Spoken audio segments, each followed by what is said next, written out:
Dear students, good morning to all. మనము గత online క్లాస్లో యూవి విజిబుల్ స్పెక్ట్రా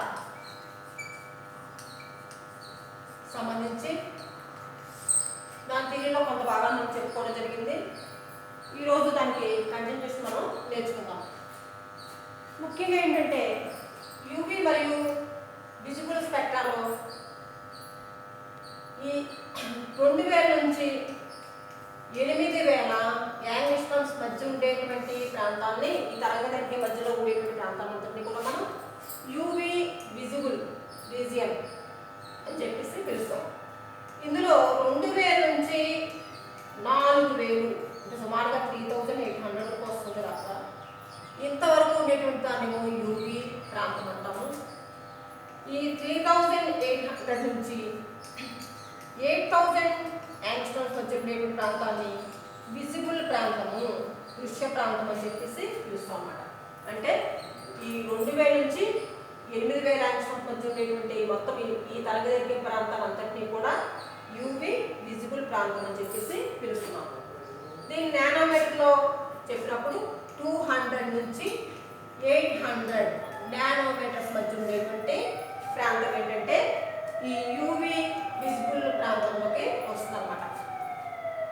ఈ యూవి ప్రాంతంలో కానీ లేదా విజిబుల్ ప్రాంతంలో కానీ ఉన్నటువంటి వికిరణాన్ని కనుక పదార్థం మీదకి పంపించినప్పుడు ఆ పదార్థంలో జరిగేటువంటి మార్పులు ఏంటంటే ఎలక్ట్రానిక్ మార్పులు కలుగుతాయి అని చెప్పి మనం తెలుసుకున్నాం.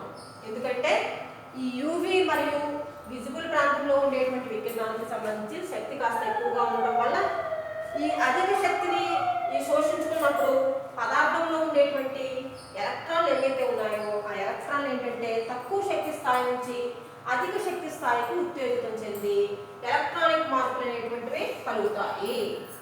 సో ఈ విధమైనటువంటి ఎలక్ట్రానిక్ మార్పులు ఏంటంటే మనం 4 రకాలుగా విభజించడం జరిగింది. సాధారణంగా పదార్థంలో ఉండేటువంటి ఎలక్ట్రాన్లు మనకి 3 రకాల ఎలక్ట్రాన్లు ఉంటాయని చెప్పుకున్నాము. అవి సిగ్మా ఎలక్ట్రాన్లు, ఫై ఎలక్ట్రాన్లు, ఎన్ ఎలక్ట్రాన్లు. ఇవన్నీ కూడా తక్కువ శక్తి ఉన్నటువంటి బంధక ఆర్బిటాల్లో ఉంటాయి. అయితే వీటికి ఏంటంటే ఈ యూవి ప్రాంతంలో కానీ లేదా దృశ్య ప్రాంతంలో కానీ ఉన్నటువంటి వికిరణాన్ని మనం అందించినప్పుడు ఈ ఎలక్ట్రాన్లన్నీ కూడా అపబంధక ఆర్బిటాల్లోకి చేరతాయి. అంటే సిగ్మా స్టార్ లేదా 5 స్టార్ అపబంధక ఆర్బిటాల్ 2 రకాలుగా సూచిస్తాం మనం ఇక్కడ. సిగ్మా స్టార్ మరియు 5 స్టార్. ఈ మార్పులు కూడా మనం గత క్లాస్లో ఏంటంటే ఒక పటం ద్వారా తెలియచేయడం జరిగింది.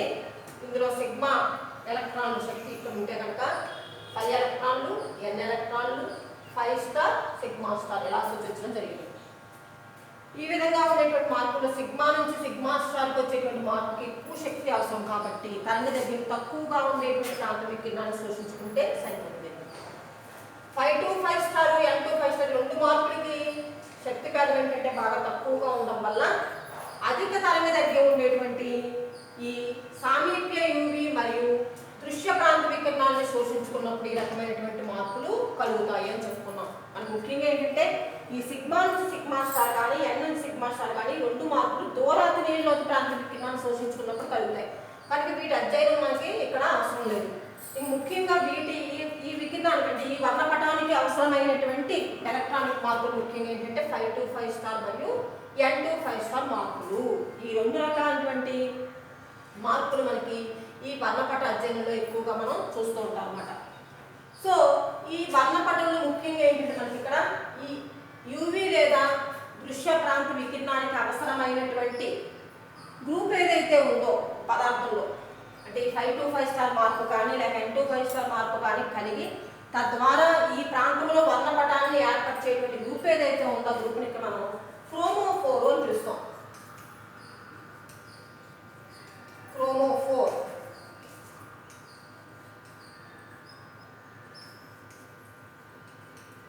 అంటే ఉదాహరణకి C double bond C, C triple bond C, C double bond O, C triple bond N ఇలాంటి గ్రూపులు ఉన్నాయనుకోండి. వీటిలో ఉన్నటువంటి 5 బాండ్స్ వల్ల వీటిలో ఏంటంటే 5 to 5 స్టార్ ఎలక్ట్రానిక్ మార్పు కలుగుతుంది.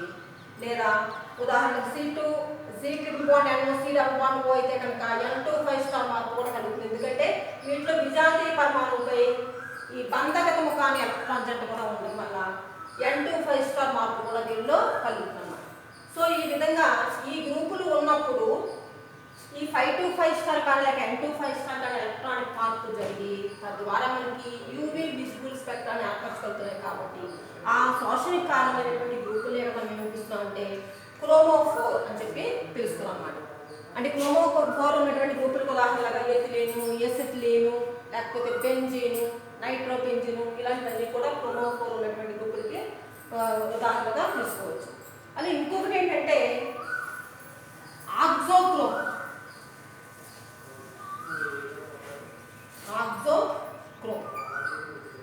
వర్ణవర్ధకము అంటాం. ఆక్సోక్రోమ్ అంటే ఇదేంటంటే స్వయంగా మనకి ఇది ఒక్కటే విడిగా ఉన్నప్పుడు ఈ విధమైనటువంటి మార్పు ఇక్కడ అంటే యూవీ విజిబుల్ స్పెక్ట్రాకి సంబంధించినటువంటి మార్పుని ఇది కరెక్ట్ చేయదు. కానీ ఏదైనా క్రోమోఫోర్తో కలిసి ఉంటే మాత్రం ఆ యొక్క యూవీ లేదా విజిబుల్ ప్రాంతంలో మనకి ఆ శోషణకు కారణమయ్యి ఆ యొక్క అంటే లాంబ్డా విలువలు ఏంటంటే పెంచుతుంది అనమాట. అంటే ఉదాహరణకి మనము బెంజీన్ తీసుకుందాం ఫర్ ఎగ్జాంపుల్, అలాగే నైట్రోబెంజీన్ తీసుకుందాం, బెంజీన్ నైట్రోబెంజీన్ NO2.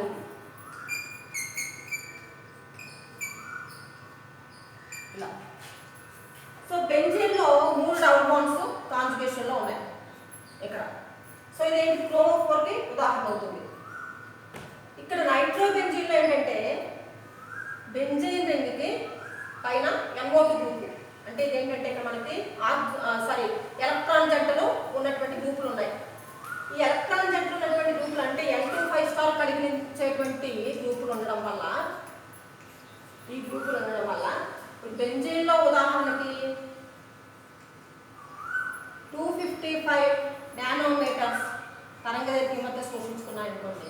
ఇక్కడికి వచ్చినటువంటి 279, 280 నానోమీటర్స్ దాకా శోషణాన్ని పెంచుతాయి. తరంగదైర్ఘ్య విలువ లాంబ్డా మ్యాక్స్ విలువ ఏంటవుతుందన్నమాట ఇక్కడ పెరుగుతుంది అనమాట. అంటే ఈ గ్రూప్ ఉండడం వల్ల NO2 గ్రూప్ ఉండడం వల్ల దీని యొక్క శోషణ తరంగదైర్ఘ్య విలువ ఏం చేసింది, పెంచింది. దాని యొక్క ఇంటెన్సిటీని పెంచింది అనమాట. ఇలా శోషణ తరంగదైర్ఘ్య విలువ పెంచే వైపుగా జరిగితే అటువంటి గ్రూపులు ఇక్కడ ఏమంటారంటే ఆక్సోక్రోము. ఉదాహరణకి OH, NH2 ఇలా. అంటే బెంజీను ఎనిలీన్ తీసుకున్న ఉదాహరణకి బెంజీన్ ఒక్కటే ఉన్నప్పుడు తక్కువ లాంబ్డా మ్యాక్స్ విలువ ఉంది, దాని మీద NH2 ఉందనుకోండి ఉదాహరణకి. సో ఏంటవుతుంది, N2 కలిగించే మార్పు ఉన్నటువంటి గ్రూప్ కూడా దీనిలో ఉంది. ఇది దీని క్రోమోఫోర్కి సమీపంలో ఉంది కాబట్టి ఏమవుతుంది అనమాట, లాంబ్డా మ్యాక్స్ విలువ పెరుగుతుంది. ఈ విధంగా ఒక క్రోమోఫోర్తో కలిసి ఉన్నప్పుడు ఆ యొక్క శోషణ తరంగదైర్ఘ్య విలువని పెంచే విధంగా కనుక మార్పు చేసే గ్రూప్ ఏదైతే ఉందో ఆ గ్రూప్ ఏమిటంటే ఆక్సోక్రోము.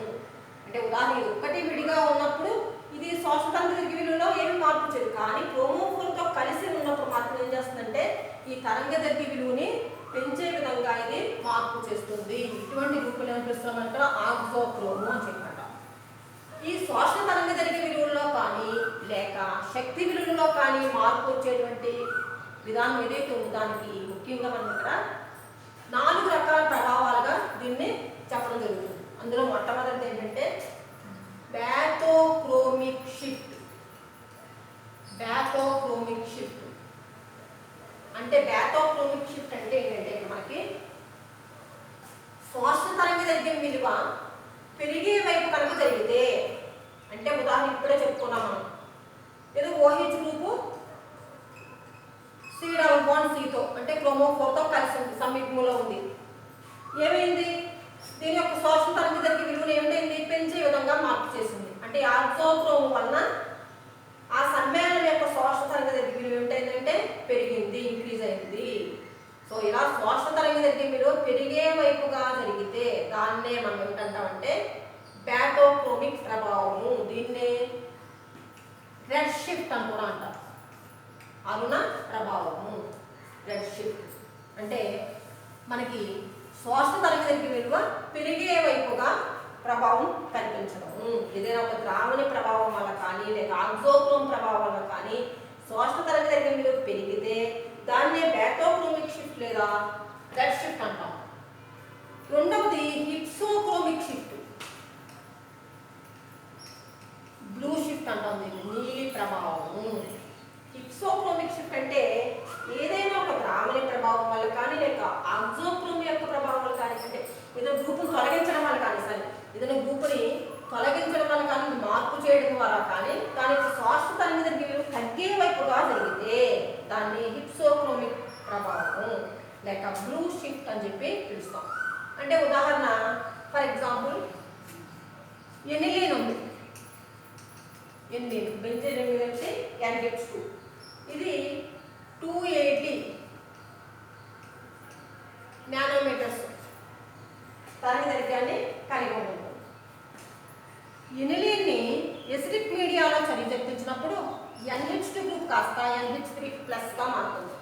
In presence of acidic medium అంటే ఆమ్లయానకంలో దీని నుంచి చర్య జరిపించినప్పుడు NH2 గ్రూప్ కాస్త ఆమ్లయానకంలో H+ తీసుకుని NH3+ గా మారి బెంజీన్ రింగ్ మీద NH3+ గా మార్పు చెంది ఎనిలీనియం అయాన్ని ఏర్పరిచింది. ఎప్పుడైతే ఎనిలీనియం అయాన్ని ఏర్పరిచిందో దీనిలో N2 మార్పు జరిగే అవకాశం ఉంటే ఇది పోయింది. కాబట్టి ఆటోమేటిక్గా దీని యొక్క శ్వాస తరంగదైర్ఘ్యం ఏమవుతుందంటే తగ్గుతుంది. సో ఈ విధంగా శ్వాస తరంగదైర్ఘ్యం తగ్గే వైపుగా జరిగితే దాన్ని హిప్సోక్రోమిక్ ప్రభావం లేక బ్లూ షిఫ్ట్ అని చెప్పి పిలుస్తాము. అంటే శ్వాస తరంగదైర్ఘ్యం పెరిగే వైపుగా జరిగితే బేటాక్రోమిక్ షిఫ్ట్, శ్వాస తరంగదైర్ఘ్యం తగ్గే వైపుగా జరిగితే హిప్సోక్రోమిక్ షిఫ్ట్ అంటాం. సో దీనిలో రెడ్ షిఫ్ట్ బ్లూ షిఫ్ట్ అనే పదాలను ఎందుకు వాడతామంటే మనకి దృశ్య ప్రాంతంలో ఉండేటువంటి వర్ణాలని విబ్జియాన్ అని చెప్పి పిలుస్తామని చెప్పుకున్నాం మనం. Violet, IndiGo, blue, green, yellow, orange, red. ఇందులో మనకి ఎరుపు అంటే పెరిగే వైపుగా ఉంది రెడ్, కాబట్టి పెరిగే వైపుగా కాబట్టి రెడ్ షిఫ్ట్ అంటాం. బ్లూ తగ్గే వైపుగా ఉంది కాబట్టి తగ్గే వైపుగా వచ్చే ప్రభావాన్ని బ్లూ షిఫ్ట్ అని చెప్పి పిలుస్తాం. అలాగే ఇంకా మిగిలినటువంటి ప్రభావాలు ఏంటంటే hyper chronic effect, hyper chronic, hypochromic, hyper chronic, hypochromic. Hyper chronic ప్రభావం అంటే హైపర్ క్రోమిక్ ఎఫెక్ట్ అంటే ఏంటంటే ఇక్కడ మనం తరంగదైర్ఘ్యాలు పెరిగే మరియు తగ్గే క్రమం ఆధారంగా బేటాక్రోమిక్ మరియు హిప్సోక్రోమిక్ షిఫ్ట్లు చెప్తున్నాం. అలా కాకుండా తరంగదైర్ఘ్యం విలువ కాకుండా ఇక్కడ మనకి శక్తి విలువలను తీసుకుని ఈ అబ్జార్ప్షన్ ఎనర్జీ ఇంటెన్సిటీ ఏదైతే ఉందో అది శోషించేటువంటి శక్తి తీవ్రత పెరిగే వైపుగా జరిగితే దాన్ని హైపర్ క్రోమిక్ షిఫ్ట్ అంటారు. తగ్గే వైపుగా జరిగితే హైపోక్రోమిక్ షిఫ్ట్ అంటారు. సో అర్థమైంది కదా, బేటాక్రోమిక్ షిఫ్ట్ అనేటువంటి తరంగదైర్ఘ్యం విలువ పెరిగే వైపు జరిగితే బేటాక్రోమిక్ అంటున్నాము, తరంగదైర్ఘ్యం విలువ తగ్గే వైపుగా జరిగితే హిప్సోక్రోమిక్ అంటున్నాము. అలాగే శక్తి విలువలు పెరిగే విధంగా అయితే కనుక హైపర్ క్రోమిక్ ఎఫెక్ట్ అంటాము, తగ్గే వైపుగా జరిగితే హైపోక్రోమిక్ ఎఫెక్ట్ అని చెప్పేసి అంటారు. సో ఈ విధంగా మనకి ఈ యూవీ మరియు దృశ్య ప్రాంతంలో ఉండేటువంటి శోషించేటువంటి బ్యాండ్స్ ఏవైతే ఉన్నాయో పట్టీలు, మనం శోషణ పట్టీలు అంటాం, అబ్జార్ప్షన్ బ్యాండ్స్. ఈ అబ్జార్ప్షన్ బ్యాండ్స్ ముఖ్యంగా ఇక్కడ 4 రకాలుగా విభజిస్తారు అన్నమాట. ఈ శోషణ పట్టీలు ఎన్ని రకాలుగా ఉంటాయి? 4 రకాలుగా విభజిస్తారు. అందులో మొదటిది కే బ్యాండ్ అంటాము, రెండవది ఆర్ బ్యాండ్ అంటాము, మూడవది బి బ్యాండ్, నాలుగవది వచ్చేసి ఏంటంటే ఈ బ్యాండ్. అర్థమైంది కదా. ఈ అతినేలోహిత దృశ్య ప్రాంతంలో వచ్చేటువంటి శోషణ పట్టీలు ఏవైతే ఉన్నాయో అంటే అబ్జార్ప్షన్ బ్యాండ్స్ ఏవైతే ఉన్నాయో వాటిని ఏమిస్తున్నామంటే మనం 4 రకాలుగా మనం వీటిని విభజించడం జరిగింది. మొదటిది ఏంటి? కే బ్యాండ్. అంటే కే బ్యాండ్ అంటే మనకి ఈ శోషణ పట్టీల్లో క్రోమోఫోర్ అంటే ఉదాహరణకి C double bond C, C double bond C, single bond C double bond C ఇలా అంటే డయీన్లు, ఎథిలీను, డయీను ఇలాంటివి ఉన్నప్పుడు వచ్చేటువంటి బ్యాండ్స్ ఏవైతే ఉన్నాయో వాటిని కే బ్యాండ్ అని పిలుస్తాం. ఇవి సాధారణంగా 5 to 5 స్టార్ వల్ల ఏర్పడేటువంటి పట్టీలు. వీటిలో 5 బాండ్స్ ఉండడం వల్ల వీటిలో ఏ రకమైన పరివర్తన వస్తుంది? 5 to 5 స్టార్ ఎలక్ట్రానిక్ ట్రాన్సిషన్ అనేటువంటిది కలుగుతుంది. దానివల్ల ఏర్పడేటువంటి పట్టణం. అలాగే ఆ బ్యాండ్ అనేటువంటిది ఏం సూచిస్తుందంటే N25 స్టార్ వల్ల కలిగేటువంటి పట్టీలు ఏవైతే ఉన్నాయి అంటే ఉదాహరణకి ఏదో C11C సింగిల్ బాండ్ N2 ఇలా బెంజీన్ మీద N2 ఇలా ఉందా, ఈ విధంగా అయితే N2 ఉంది. ఇలా అంటే నాన్ పాయింటింగ్ ఎలక్ట్రాన్స్ క్రోమోఫోర్ సమీపంగా ఉంటే కనుక అప్పుడు N25 స్టార్ యొక్క మార్పు కూడా మనకి కలుగుతుంది. ఈ విధమైనటువంటి వాటి వల్ల ఏర్పడేటువంటి పట్టీలు ఏవైతే ఉన్నాయో వాటిని చూస్తామంటే ఆర్ బ్యాండ్ అని చూస్తాం. బి బ్యాండ్ అనేటువంటి సాధారణంగా ఏంటంటే యారోమేటిక్ కాంపౌండ్స్, యారోమేటిక్ వలయాలు వాటి అన్నింటిలో వచ్చేటువంటి ఏంటంటే బి బ్యాండ్ అంటాం. ఇది సాధారణంగా కూడా ఏంటంటే 5 to 5 స్టార్ పరివర్తనం వల్లే ఈ బ్యాండ్ కూడా ఏర్పడుతుంది. బి పట్టీ కూడా 5 to 5 స్టార్ పరివర్తనం వల్లే ఏర్పడుతుంది. ఇంకొకటి ఏంటంటే ఈ బ్యాండ్ అనేటువంటి సాధారణంగా closed cyclic 3 ethylic double bonds ఉండే వాటిలో కనిపిస్తుంది. Closed cyclic 3 ethylic means C double bond C double bonds ఉండేటువంటి వాటిలో వచ్చేటువంటి పట్టీలు ఏమైతే ఉన్నాయో వాటిని ఈ బ్యాండ్ అంటే ఇది కూడా 5 to 5 స్టార్ వల్ల ఏర్పడేటువంటి పట్టీయే. ఇందులో ముఖ్యంగా E1 E2 అనేటువంటి 2 రకాల పట్టీలు మనం చూడటం జరుగుతుంది అన్నమాట. సో అర్థమైంది కదా. శోషణ పట్టీల్లో ఉండేటువంటి రకాలు ముఖ్యంగా 4 రకాలుగా మనం విభజించడం జరిగింది. ఈ 4 రకాల్లో ఏమేమి చెప్పండి. ఒకటి కే బ్యాండ్ అంటున్నాము. కే బ్యాండ్ అనేటువంటిది ఎప్పుడు కనిపిస్తుంది అన్నమాట. C డబుల్ బాండ్ C డైలు ఇలా మనకి ఉన్నప్పుడు 5 to 5 స్టార్ వాటిలో ఉండే 5 to 5 స్టార్ ఎలక్ట్రానిక్ పరివర్తనం వల్ల ఏర్పడే పట్టీ ఏంటన్నమాట కే బ్యాండ్. ఆర్ బ్యాండ్ అనేటువంటిది ఎప్పుడు కనిపిస్తుంది. N to 5 స్టార్ అంటే మనకి ఒంటరి ఎలక్ట్రాన్ జంటలు ఉండేటువంటి గ్రూపులు ఏవైతే ఉన్నాయో అవి క్రోమోఫోర్ కలిసి ఉంటే కనుక అప్పుడు ఏర్పడేటువంటి పట్టీ ఏంటంటే ఆర్ బ్యాండ్ అంటాము. అలాగే యారోమేటిక్ సమ్మేళనాలు ఉన్నప్పుడు కనిపించేటువంటి పట్టీలు ఏంటంటే బి బ్యాండ్ అంటాము. Closed cyclic 3 ethylic double bonds ఉండేటువంటిప్పుడు మనకి వాటిలో 5 to 5 స్టార్ ఎలక్ట్రానిక్ ట్రాన్సిషన్ వల్ల ఏర్పడే పట్టీలేమో ఏమని చూస్తాం చెప్పండి ఈ బ్యాండ్స్ అనడం జరుగుతుంది. ఇవన్నీ కూడా ఏంటంటే యూవి మరియు అతినీలలోహిత దృశ్య వర్ణపటంలో ఉండేటువంటి ఈ థియరీకి సంబంధించిన విషయాలు. అయితే యూవి స్పెక్ట్రా యొక్క అప్లికేషన్స్ ఏంటి అని చూస్తే కనుక మనకి ముఖ్యంగా యూవి లేదా దృశ్య వర్ణపటం యొక్క అప్లికేషన్లో మొట్టమొదటి ఏంటంటే ఐడెంటిఫికేషన్ ఆఫ్ ఫంక్షనల్ గ్రూప్. అంటే ముఖ్యంగా క్రోమోఫోర్ యొక్క ఉనికి. ఐడెంటిఫికేషన్ ఆఫ్ ఏంటి క్రోమోఫోర్ అంటే చూడండి ఉదాహరణకి ఒక యూవి ప్రాంతంలో లేదా దృశ్య ప్రాంతంలో వర్ణపటం ఏర్పడింది అంటే ముఖ్యంగా ఏంటది 180 నానోమీటర్స్ దాటి ఉన్నప్పుడే ఈ ప్రాంతంలో వర్ణపటం ఏర్పడుతుంది. అంటే ఖచ్చితంగా అందులో ఏముంటుంది అనమాట 5 to 5 స్టార్ కానీ లేక N to 5 స్టార్ కానీ ఎలక్ట్రానిక్ పరివర్తనం ఉంటుంది. అంటే అందులో ఏముందనమాట క్రోమోఫోర్ ఉంటుంది. సో ఈ విధంగా ఐడెంటిఫికేషన్ ఆఫ్ క్రోమోఫోర్ తెలుస్తుంది.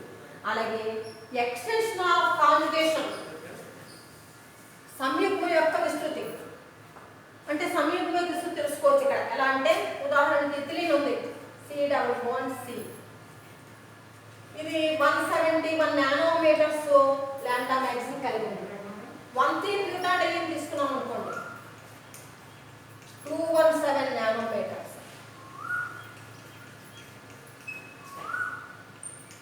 అలాగే 3 డబుల్ బాండ్స్ కాంజుగేషన్ లో ఉన్నాయి అంటే 135 హెక్సాట్రైన్.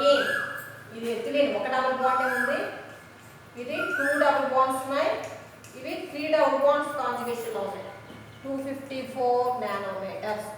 అంటే లాంబ్డా మ్యాక్స్ విలువ పెరుగుతూ ఉంటే ఎక్స్టెంట్ ఆఫ్ కాంజుగేషన్ ఏమిటవుతుందన్నమాట పెరుగుతుంది, సంయుగ్మ విస్తృతి పెరుగుతుంది. ఇది ఎలా ఉంటుందంటే ఉదాహరణకి క్యారెట్ తీసుకోండి. క్యారెట్లో బీటా కెరోటిన్ అనేటువంటి పదార్థం ఉంటుంది. అందులో కాంజుగేషన్లో ఎక్కువ బంధాలు సమీపంలో ఉండటం వల్ల అది దృశ్య ప్రాంతంలో అంటే విజిబుల్ రీజియన్లో ఉండేటువంటి వికిరణాన్ని శోషించుకుని బయటకు ఉద్గారం చేస్తుంది. కాబట్టి క్యారెట్ అనేటువంటిది ఆరెంజ్ రెడ్ కలర్ని కలిగి ఉంటుంది. అంటే ఈ లాంబ్డా మ్యాక్స్ విలువ ఎప్పుడైతే పెరుగుతూ 400 దాటి వెళ్ళిందో ఆటోమేటిక్గా అది ఏమిటవుతుందంటే విజిబుల్ రీజియన్లో ఉండేటువంటి ప్రాంతంలో ఉండే వికిరణాన్ని శోషించుకోవడం వల్ల ఆ పదార్థాల రంగుని కనబరుస్తున్నాయి. సో విధంగా పదార్థం యొక్క వర్ణానికి రంగు కారణం అనేటువంటి కూడా ఇక్కడ మనం తెలుసుకోవచ్చు అన్నమాట. సో సంయుగ్మ విస్తృతిని గురించి తెలుసుకోవచ్చు. ఇంకా నెక్స్ట్ ఏంటంటే సంయుగ్మ మరియు వ్యుత్క మధ్య తేడా. అంటే ఉదాహరణకు కాంపౌండ్ ఏ మరియు బి ఇచ్చారు మనకి. ఇందులో దేంట్లో కాంజుగేషన్ ఉంది, దేంట్లో కాంజుగేషన్ లేదు తెలుసుకోవాలనుకుంటాం ఉదాహరణకి. అప్పుడు దీనికి రెండింటికి కూడా ఈ వర్ణపటాల్లో లాంబ్డా మ్యాక్సిమం మనం సేకరించి వర్ణపటాన్ని సేకరించి ఉదాహరణకి ఏ యొక్క లాంబ్డా మ్యాక్సిమం బి కంటే ఎక్కువ ఉంది అనుకుందాం. అంటే ఏ ఏంటంటే కాంజుగేషన్ కలిగి ఉందని, బి అనేటువంటిది కాంజుగేషన్ లేదు అనుకుంటాం. ఉదాహరణ అంటే ఏదో ఇందులో మనకి 2 డబుల్ బాండ్స్ ఇలాగా సంయుగ్మంలో ఉన్న 1,3 బ్యూటాడ్ అయ్యింది. ఇది కూడా బ్యూటాడ్ అయ్యిందే కానీ పక్క పక్కనే ఉన్నాయి అనుకుంటాం ఇలా. ఇప్పుడు ఈ రెండింటిలో దీంట్లో కాంజుగేషన్ ఉంది కాబట్టి ఏంటవుతుందంటే దేనికి ఎక్కువ లాంబ్డా మ్యాక్సిమం వస్తుంది, దీనికి ఏమో తక్కువ లాంబ్డా మ్యాక్సిమం వస్తుంది. సో ఎక్కువ లాంబ్డా మ్యాక్సిమం కాంజుగేషన్ కలిగి ఉందని, తక్కువ లాంబ్డా మ్యాక్సిమం ఉంది ఏంటన్నమాట కాంజుగేషన్ లేదని చెప్పి మనం చెప్పచ్చు అన్నమాట.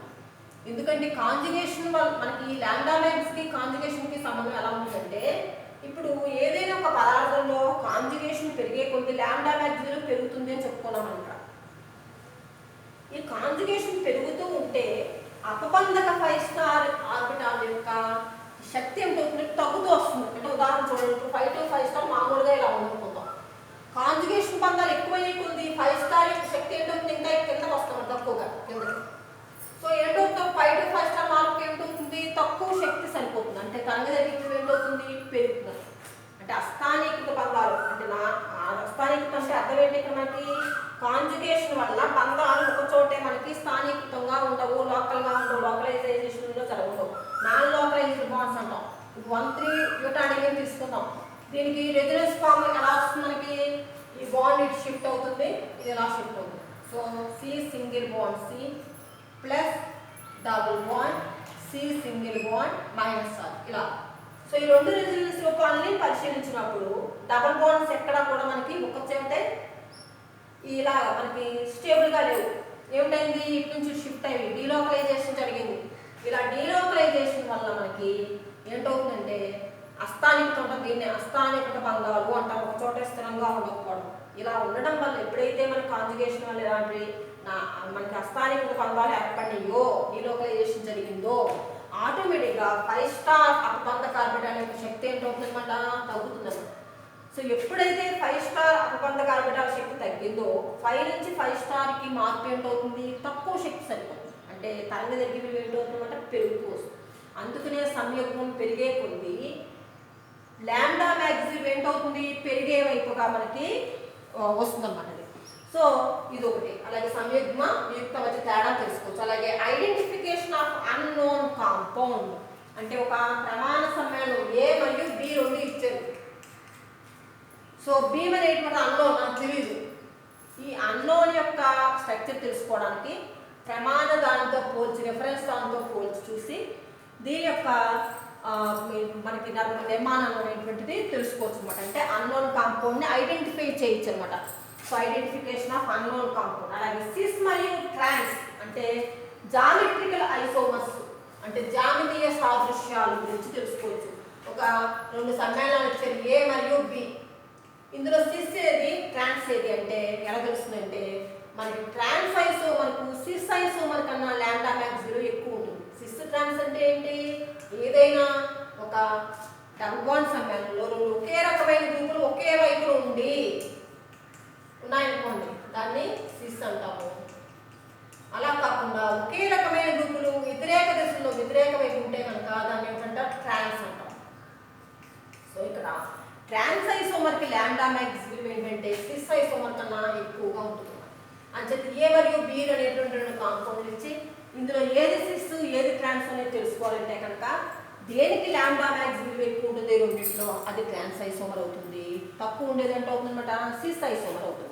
అలాగే యారోమేటిక్ కాంపౌండ్స్ని తెలుసుకోవచ్చు మనం.